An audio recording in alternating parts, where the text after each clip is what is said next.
Gloire au Seigneur. On va lire dans le deuxième livre des Rois. Alors, j'ouvre ma Bible dans le psaume chapitre 1. Il y a un petit papier, c'est marqué salade, baguette, pomme, banane, spéculoos.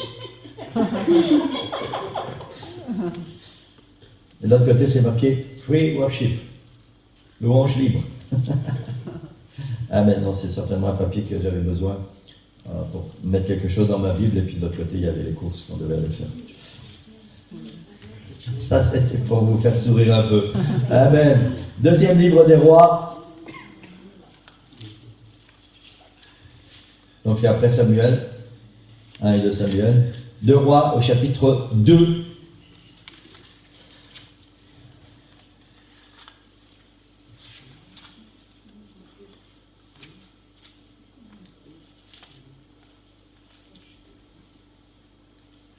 Et on va faire une grande lecture ce matin. On va lire les 18 premiers versets. On ne va pas utiliser tout, mais comme ça on est dans le contexte. Et c'est possible que la semaine prochaine on utilisera le reste des versets qu'on n'aura pas utilisés aujourd'hui. 2 Rois, chapitre 2. À partir du verset 1er. Lorsque l'Éternel fit monter Élie au ciel dans un tourbillon, Élie partait de Gilgal avec Élisée. Élie dit à Élisée, « Reste ici, je te prie, car l'Éternel m'envoie jusqu'à Béthel. » Élisée répondit, « L'Éternel est vivant et ton âme est vivante, je ne te quitterai point. » Et ils descendirent à Béthel. Les fils des prophètes qui étaient à Béthel sortirent vers Élisée et lui dirent, « Sais-tu que l'Éternel enlève aujourd'hui ton maître au-dessus de ta tête ?» Et il répondit, « Je le sais aussi, taisez-vous. » Élie lui dit, « Élisée, reste ici, je te prie, car l'Éternel m'envoie à Jéricho. » Il répondit, « L'Éternel est vivante et ton âme est vivante, je ne te quitterai point. » Et ils arrivèrent à Jéricho. Les fils des prophètes qui étaient à Jéricho s'approchèrent d'Élisée et lui dirent, « Sais-tu que l'Éternel enlève aujourd'hui ton maître au-dessus de ta tête ?» Et il répondit, « Je le sais aussi, taisez-vous. » Élie lui dit, « Reste ici, je te prie, car l'Éternel m'envoie au Jourdain. » Il répondit, « L'Éternel est vivant et ton âme est vivante, je ne te quitterai point. » Et ils poursuivirent tous deux leur chemin. 50 hommes d'entre les fils des prophètes avancèrent et s'arrêtèrent à distance vis-à-vis d'eux. Et eux deux s'arrêtèrent au bord du Jourdain. Alors Élie prit son manteau, le roula et en frappa les eaux qui se partagèrent çà et là, et ils passèrent tous deux à sec. Lorsqu'ils eurent passé, Élie dit à Élisée, « Demande ce que tu veux que je fasse pour toi avant que je sois enlevé d'avec toi. » Élisée répondit, « Qu'il y ait sur moi, je te prie, une double portion de ton esprit. » Élie dit, « Tu demandes une chose difficile.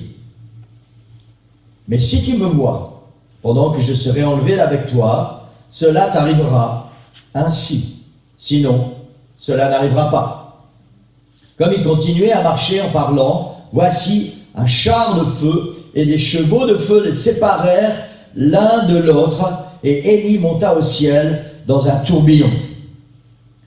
Élisée regardait et criait, mon père, char d'Israël et sa cavalerie, et il ne le vit plus. Saisissant alors ses vêtements, il les déchira en 2 morceaux, et il releva le manteau qu'Élie avait laissé tomber, puis il retourna et s'arrêta au bord du Jourdain. Il prit le manteau qu'Élie avait laissé tomber, il en frappa les eaux et dit, « Où est l'Éternel, le Dieu d'Élie ?» Lui aussi, il frappa les eaux qui se partagèrent çà et là, et Élisée passa. Les fils des prophètes qui étaient à Jéricho, vis-à-vis, l'ayant vu dire, « L'esprit d'Élie repose sur Élisée. » Et ils allèrent à sa rencontre et se prosternèrent contre terre devant lui. Ils lui dirent, « Voici, il y a parmi tes serviteurs 50 hommes vaillants. Veux-tu qu'ils aillent chercher ton maître? Peut-être que l'Esprit de l'Éternel l'a emporté et l'a jeté sur quelque montagne ou dans quelque vallée. » Il répondit, « Ne les envoyez pas. » Mais ils le pressèrent longtemps. Et il dit, envoyez-les. Ils envoyèrent les 50 hommes qui cherchèrent Élie pendant 3 jours et ils ne le trouvèrent point. Lorsqu'ils furent de retour auprès d'Élisée qui était à Jéricho, il leur dit, ne vous avais-je pas dit, n'allez pas? Amen. On va rester debout quelques instants. Amen. La semaine dernière, sur Nicole et moi, on avait une discussion au sujet de certains enseignements, avec la constatation que c'était encore simplement des versets bibliques. Et ça m'a porté à réfléchir. Cette conclusion, c'était pas vraiment une conclusion, cette constatation que c'était encore simplement des versets bibliques. Et nous savons que la Bible est la parole de Dieu et qu'elle a le pouvoir de changer les vies. Est-ce que vous savez ça, Élise? Amen. Mais tu peux lire, étudier et enseigner la Bible autant que tu veux, si elle ne devient pas la parole de Dieu pour toi, c'est-à-dire le Réma, rien ne changera dans ta vie. Il ne suffit pas de prêcher la Bible. Tu peux être le meilleur orateur du monde. Tu peux avoir la meilleure éloquence. Tu peux faire bouger des foules avec des gesticulations et des hurlements. Si la Bible ne devient pas, pour ceux qui l'entendent, le Réma, alors tout ça n'a servi à rien. Et c'est pour ça que nous avons eu cette constatation encore des versets bibliques. Parce que tu peux citer la parole de Dieu, tu peux lire la Bible, tu peux la connaître par cœur. Tant qu'elle reste juste une parole que tu lis, si elle ne change pas ta vie, si elle ne devient pas la parole de Dieu pour toi personnellement, alors elle n'a servi à rien. Si tout le monde comprend ce que je veux dire ce matin, il faut que la parole de Dieu devienne Réma. Et c'est ce qu'il y a dans mon cœur ce matin. Que cette parole que nous venons de lire et que nous allons entendre ne puisse pas être simplement une parole que nous avons entendue, une parole que nous avons lue sur un écran, mais qu'elle devienne en nous source de vie, qu'elle devienne la parole de Dieu pour chacun de nous. Amen. Seigneur, je prie pour ta parole ce matin. Je prie pour ton église, Seigneur.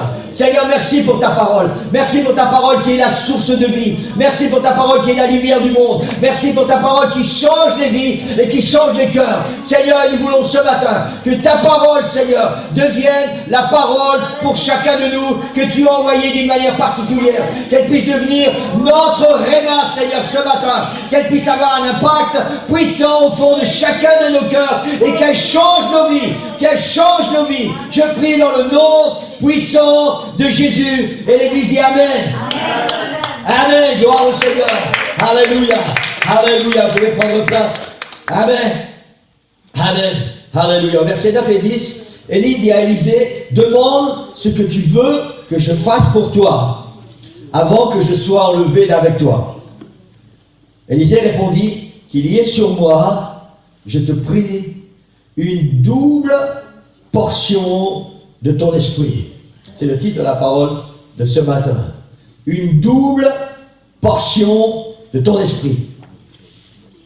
Et la réponse d'Élie est très, très intéressante. Il lui dit, tu demandes une chose difficile.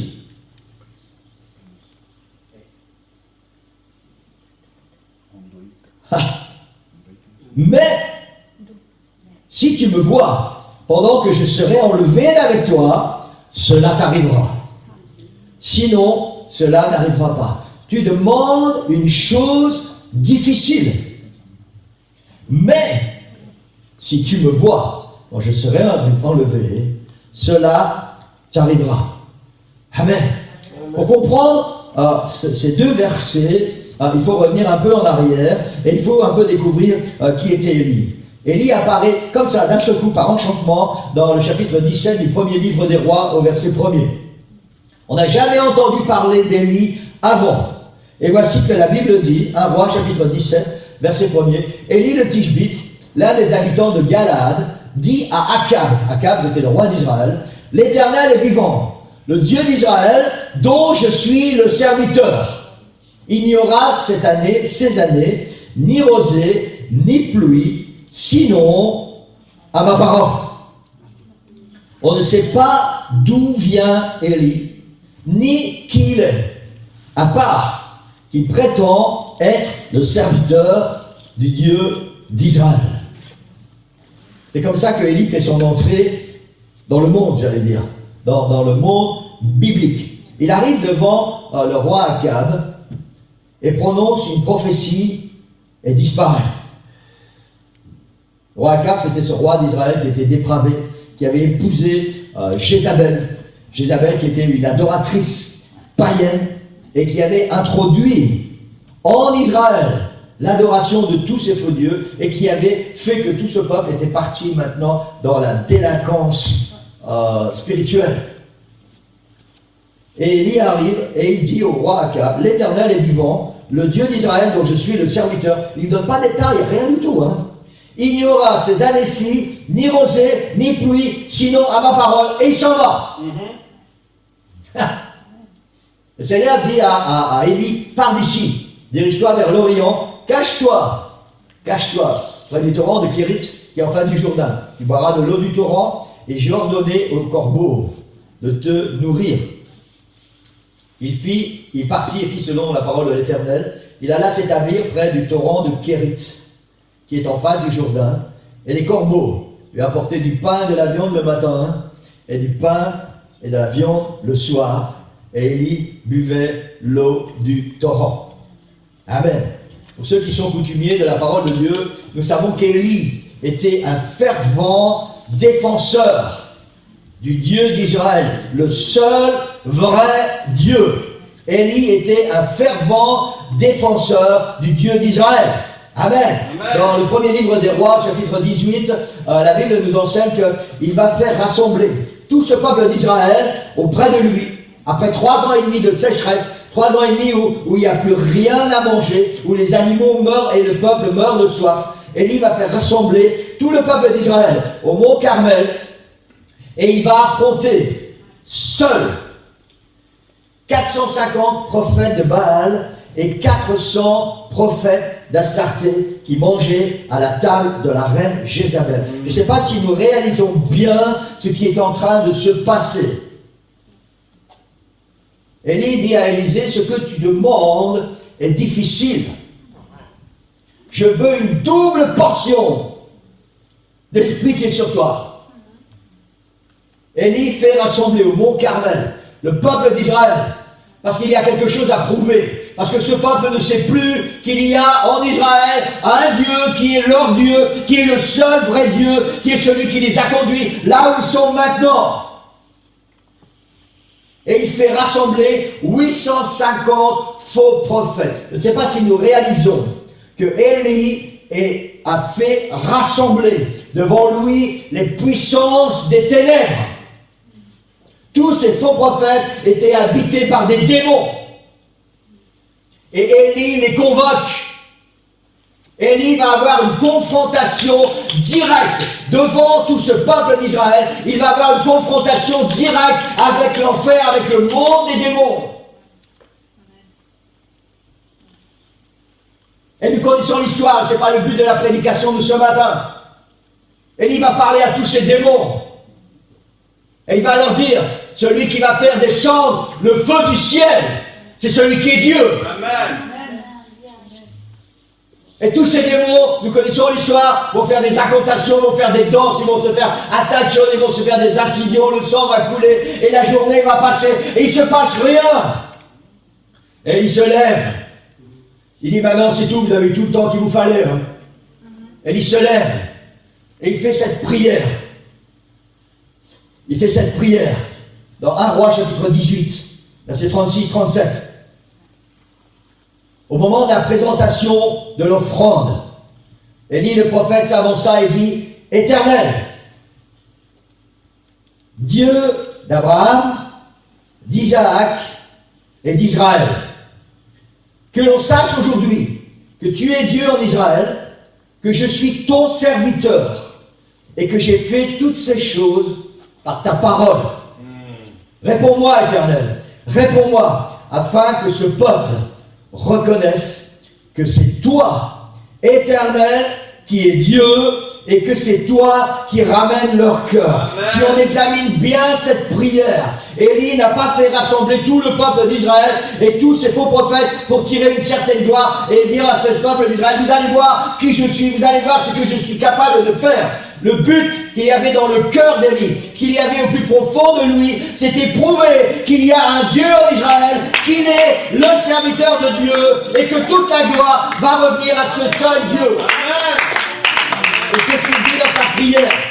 Il dit, réponds-moi, Éternel, afin que ce peuple reconnaisse que c'est toi, Éternel, qui est Dieu, et que c'est toi qui ramène leur cœur.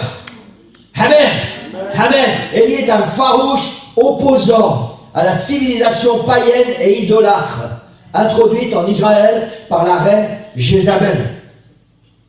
Et Élie se bat avec toutes ses forces. Nous savons que la suite de l'histoire, c'est que le feu du ciel est descendu. Amen. Il a consommé le sacrifice. Il a consumé le bois. Il a consumé la pierre et il a consumé l'eau qui était dans les fossés. Il a tout consumé.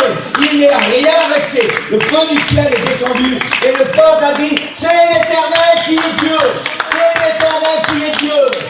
Alléluia. Alors il a dit, saisissez maintenant les faux prophètes et tuez-les. Alléluia. Ça c'est Élie. C'est cet Élie qui est aux côtés d'Élisée. C'est à lui qu'Élisée dit, je veux une double portion de ton esprit. Et c'est à Élisée que Élie dit, ce que tu demandes est difficile. Élie n'était pas n'importe qui. C'était certainement le plus grand prophète en action de l'Ancien Testament. C'était un homme extraordinaire, un homme rempli de la puissance de Dieu. Amen. Et Élisée lui dit, je veux une double portion. Amen. Alléluia. Élisée marche avec Élie depuis déjà quelques années. Il marche avec Élie. Il a vu tellement de choses. Il sait qui est Élie. Élisée sait, parce qu'il est aussi prophète. Il sait que le Seigneur va reprendre son maître. Élisée sait que maintenant, c'est lui qui va devoir prendre la relève. Et il a le même esprit qu'Élie, un esprit d'humilité, un esprit pour reconnaître le seul vrai Dieu. Et il dit à Élie, qui lui demande qu'est-ce que tu veux que je fasse pour toi. Élisée dit, je veux une double portion.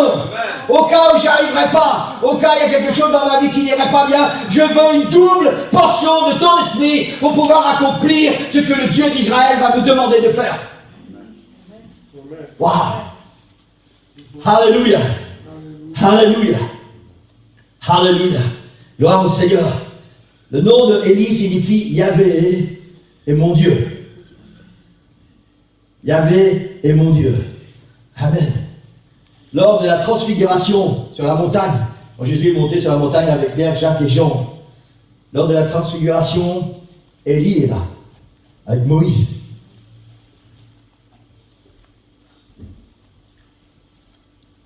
La Bible parle dans l'Apocalypse des deux témoins. Ces deux témoins, il y a Élie. Élie va avoir un impact puissant sur la vie d'Élisée. Si je vous parle d'Élie ce matin, c'est pour que nous puissions bien comprendre ce que Élisée est en train de demander. Élie et Enoch sont les deux seuls personnages qui ne sont pas morts. On ne va pas faire d'études bibliques là-dessus ce matin, mais ce sont les deux témoins dont parle l'Apocalypse. Parce que la Bible dit que tous les hommes doivent mourir. Et l'Apocalypse nous dit que ces deux témoins, Élie et Enoch, vont revenir. Ils vont prophétiser et ils vont être mis à mort. Élie, ce personnage dont nous parlons, cet homme dont Élisée était le serviteur,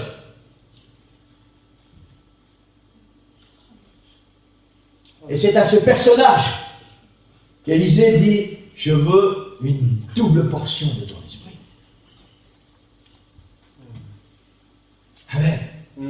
Alléluia. Alléluia. Alléluia. On va revenir un peu en arrière. Dans 1 Roi chapitre 19, et versets 19 à 21, il est dit, Élie partit de là, donc on connaît l'histoire, Élie a fait tuer tous les faux prophètes, ensuite il a couru devant le char d'Akab, ensuite il s'est sauvé au désert parce qu'il avait peur de Jézabel, il a affronté 850 faux prophètes et il se sauve devant une femme, vous imaginez? Mais cette femme c'était la meneuse, c'était la tête de cet empire satanique. Et il se sauve devant cette femme, il va au désert et il dit Seigneur, reprends-moi, je ne suis pas meilleur que mes pères. Et puis le Seigneur lui donne la nourriture, le Seigneur le conduit dans le désert jusqu'à la montagne où le Seigneur va lui donner ses ordres. Et le Seigneur dit maintenant tu vas aller oindre ceux qui vont prendre la relève après toi. Et verset 19, Élie partit de là, il trouva Élisée, fils de Shaphat, qui labourait. Il y avait devant lui 12 paires de bœufs, et il était avec la 12e.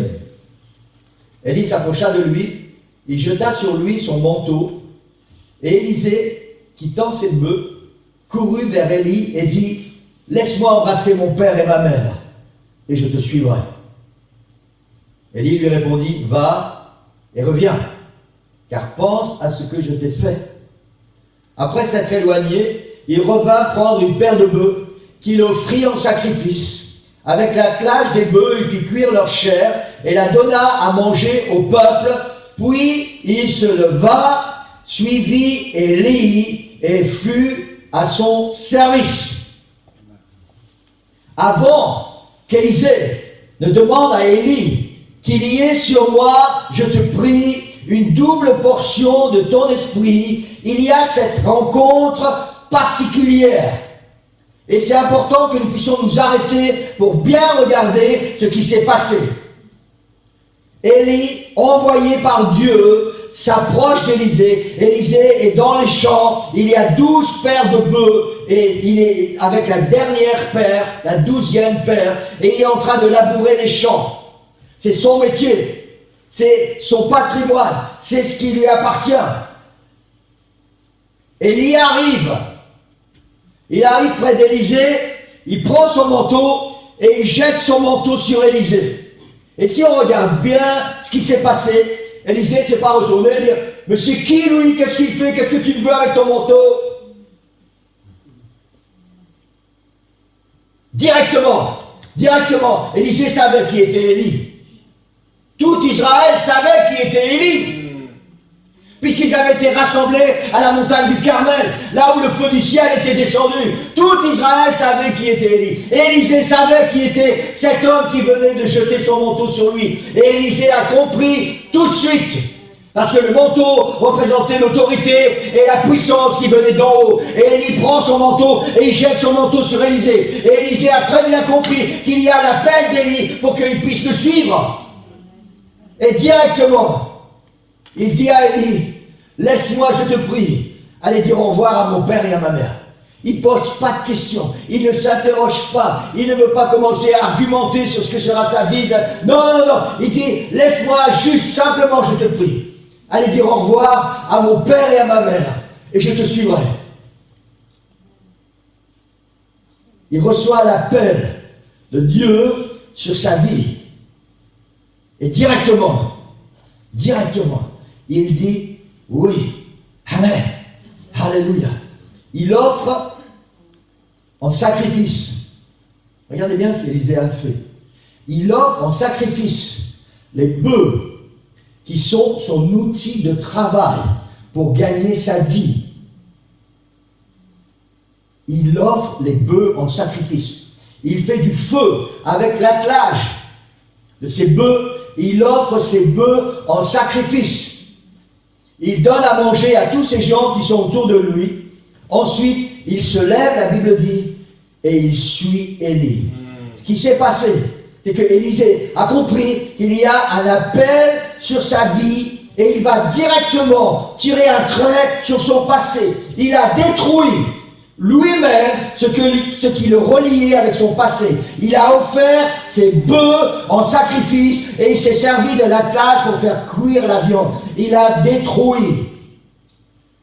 ce qui le tenait lié avec son passé et ce qui aurait pu l'empêcher de répondre à l'appel.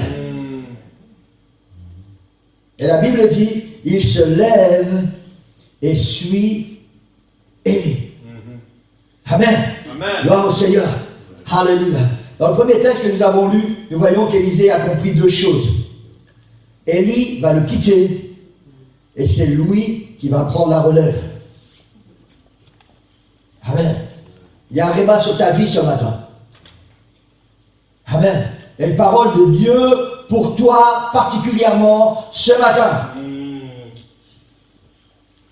Élisée a compris que Élie va partir et que c'est lui qui va devoir maintenant être le prophète d'Israël et faire ce que le Seigneur va lui demander de faire. Amen. Alléluia. En même temps, il pense très certainement qu'il n'est pas encore prêt. Et c'est pour ça qu'il ne va pas lâcher Élie d'un pouce. On a lu ces versets tout à l'heure. Élie lui dit, Élisée sait, il sait que Élie va partir. Il ne sait pas comment, mais il sait qu'Élie va partir. Et Élie lui dit, Élisée, reste ici, le Seigneur m'envoie là-bas. Élisée dit, non, je ne vais pas te quitter. Je ne vais pas te quitter, mon ami. Alors ils font la route ensemble. Et puis Élie lui dit, Élisée, reste ici, parce que le Seigneur m'envoie à Jéricho. Élisée dit, non, tu ne vas pas partir sans moi. Vous savez pourquoi? Parce qu'Élisée avait quelque chose dans la tête. Il avait une pensée dans la tête. Et il dit, tu ne vas pas partir sans moi. On pourrait dire qu'il s'est accroché au manteau de lui. Spirituellement, il n'a pas fait, enfin en tout cas la Bible ne le dit pas, mais on pourrait dire, pour imaginer ça, il s'accroche à Élie et dit, non, où tu vas? Je vais. Tu es l'homme de Dieu, tu es le prophète en Israël, je suis ton serviteur, je sais que tu vas partir, je sais que je vais devoir prendre la relève, mais je ne vais pas te lâcher d'un pouce. Et une troisième fois, Élie dit à Élisée, reste ici parce que le Seigneur m'envoie là-bas. Élisée dit, non, je ne vais pas te quitter.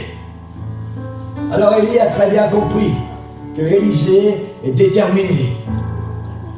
Il est déterminé. Quelqu'un dit avec moi, déterminé. Alléluia. Où Élie va, je vais. Et je veux voir ce qui va se passer. Amen.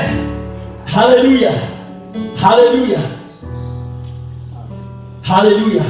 Et c'est devant la persévérance d'Élisée, devant son obstination, devant sa détermination, que Élie va lui dire, demande ce que tu veux que je fasse pour toi avant que je parte. Notez bien les paroles d'Élie. Il n'a pas dit demande ce que tu veux que Dieu fasse pour toi. Il a dit demande ce que tu veux que je fasse pour toi avant que je parte. Parce qu'il a reçu l'autorité de Dieu. Certainement que le Seigneur a parlé avec Élie. La Bible ne nous le dit pas. Mais quand on étudie un petit peu le contexte et ce qui s'est passé, certainement que Élie a parlé avec le Seigneur, il a reçu des instructions. C'est même possible que Élie savait ce qui allait se passer exactement avec Élisée. C'est probablement pour ça qu'Élie a mis Élisée à l'épreuve. Il lui a dit, reste là, le Seigneur m'envoie ailleurs. Il fallait qu'Élisée soit déterminé. Il fallait qu'Élisée ne lâche pas, qu'il soit fervent jusqu'au bout. Et quand Élie a vu ça, il a dit, ok, c'est bon. Demande ce que tu veux que je fasse pour toi. Et là, ce qui était dans la tête d'Élisée depuis déjà tellement de temps, Élisée lui dit, qu'il y ait sur moi, je te prie, une double onction, une double portion de ton esprit. Alléluia. Alléluia. Et Élie lui répond, tu demandes une chose difficile. Mais si tu me vois pendant que je serai enlevé, ça veut dire que Élie savait très bien qu'il allait être enlevé.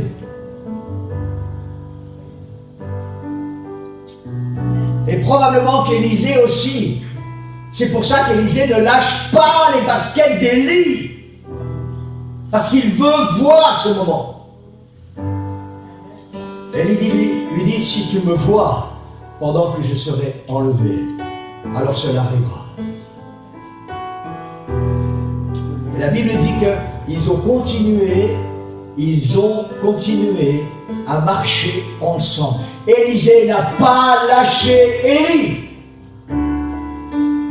Il a continué dans son obstination à aller jusqu'au bout. Parce qu'il y avait un appel sur sa vie. Parce qu'il savait qu'il allait devoir prendre la relève. Parce qu'il savait que le Seigneur l'appelait pour quelque chose d'exceptionnel. Alors il y avait dans son cœur cette persévérance, cette détermination à aller jusqu'au bout.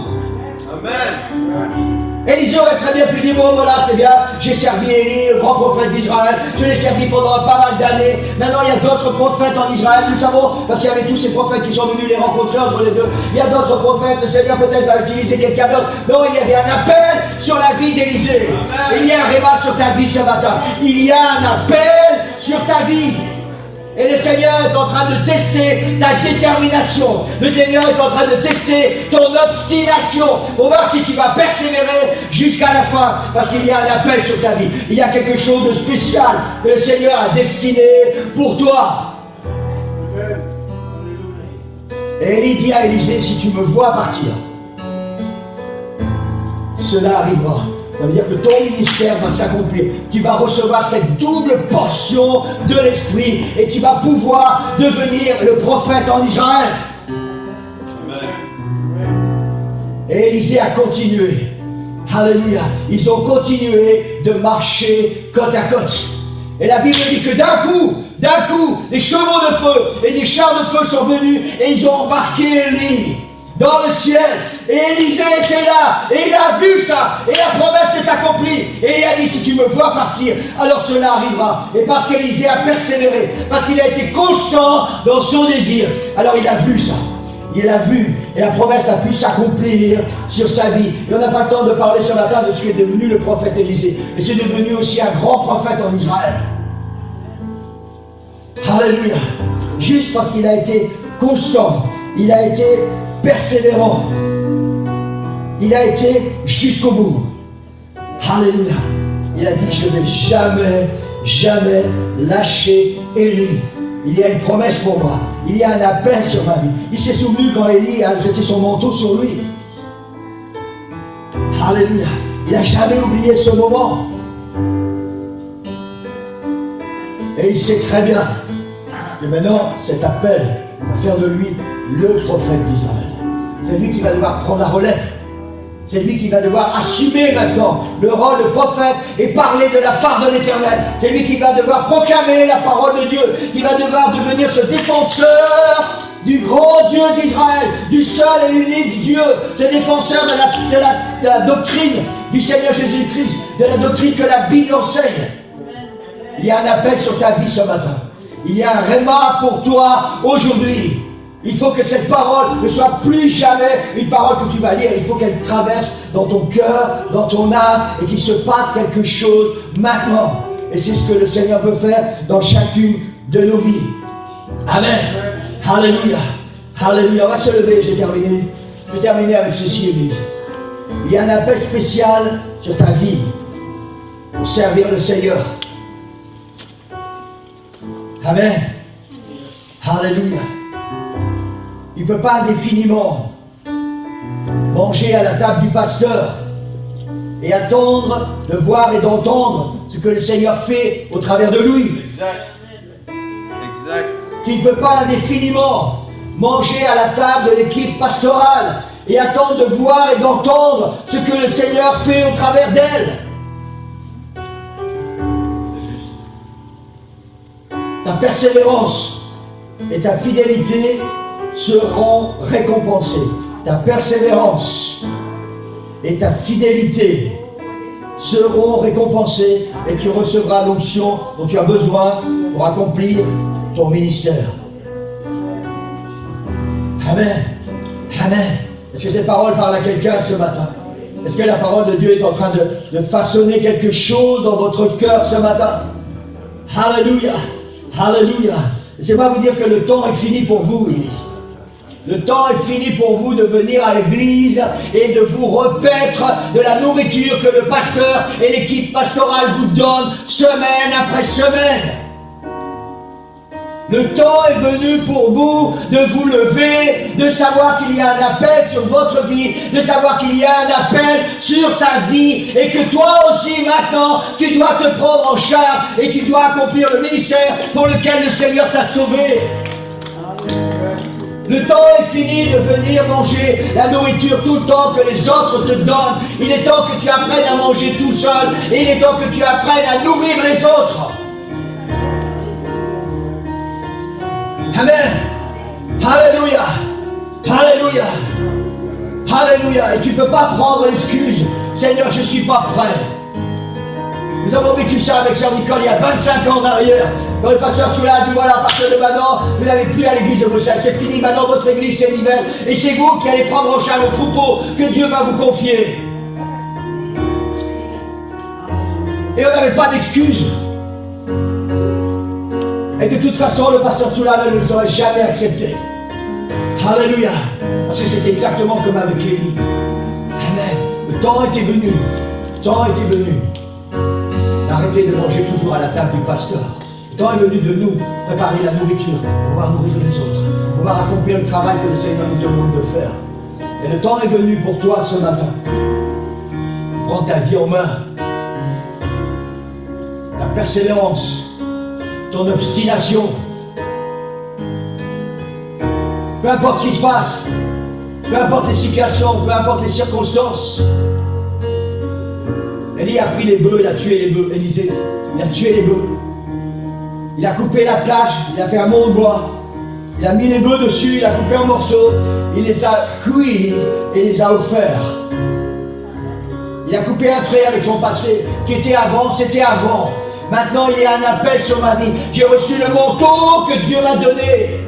J'ai reçu le manteau. Il y a un appel sur ma vie. Et le temps est venu pour moi. Le temps est venu pour toi de répondre à l'appel du Seigneur. Amen. Amen. Et c'est ta persévérance, c'est ton obstination à marcher dans les voies du Seigneur, à être focalisé sur cet appel, à tirer un trait avec ton passé et à dire Seigneur, moi, me voici Seigneur. Maintenant. Élisée ne savait pas très bien ce qui allait se passer pour sa vie. Il savait juste qu'il y avait un appel sur sa vie et que c'est lui qui allait devenir prophète. Mais il a dit d'accord, Seigneur. Et chaque fois qu'Élie lui a dit va là-bas, le Seigneur m'envoie quelque part, attends-moi ici. Non, il est accroché, il est resté accroché. S'il y avait un appel, il y avait quelque chose dans sa vie. Il y avait un réma, la parole de Dieu qui est devenue vivante à l'intérieur. Et il y a un réma pour toi ce matin. Alléluia. Il y a un réma pour chacun de nous ce matin. Alors soit nous disons oui Seigneur, soit nous disons Seigneur, je reviendrai un autre jour. Élisée a dit à Élie, laisse-moi dire au revoir à mon père et à ma mère.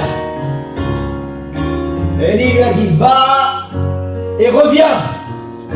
Va et reviens. Élisée aurait très bien pu rester avec ses parents. Et Élie se serait fatigué dehors.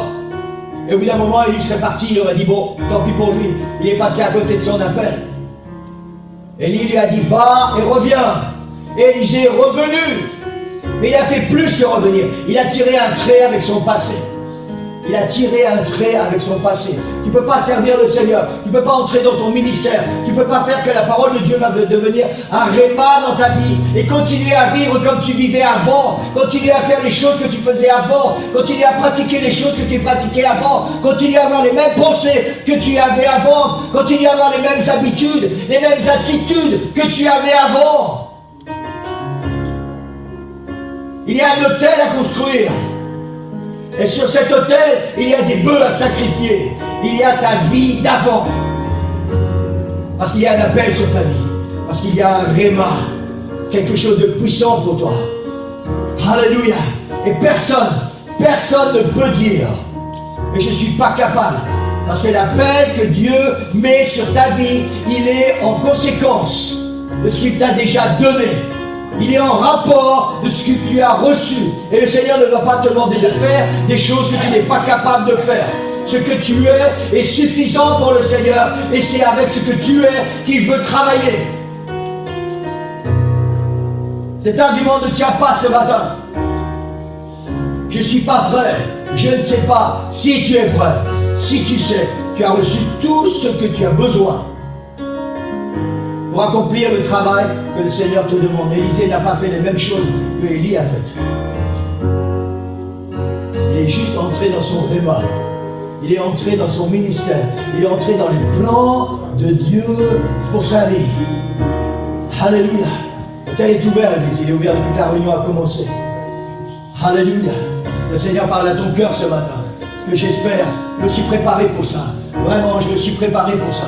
Seigneur, il faut que ta parole, ce matin, elle soit un réma dans nos cœurs. Elle soit un réma dans nos vies. Il faut qu'elle vienne changer nos vies. Il faut qu'il y ait quelque chose qui se passe ce matin à l'intérieur pour que tout à l'heure, quand nous allons quitter ce lieu, nous ne soyons plus les mêmes. Alléluia. Je ne sais pas ce qu'il y a dans tes pensées pour l'instant. Je ne sais pas comment le Seigneur est en train de parler avec toi. Je ne sais pas non plus ce que le diable est en train de te dire. Mais ce que je sais, c'est qu'il y a un appel sur ta vie. Et cet appel, il est maintenant. Il est aujourd'hui. Alléluia. Il est aujourd'hui.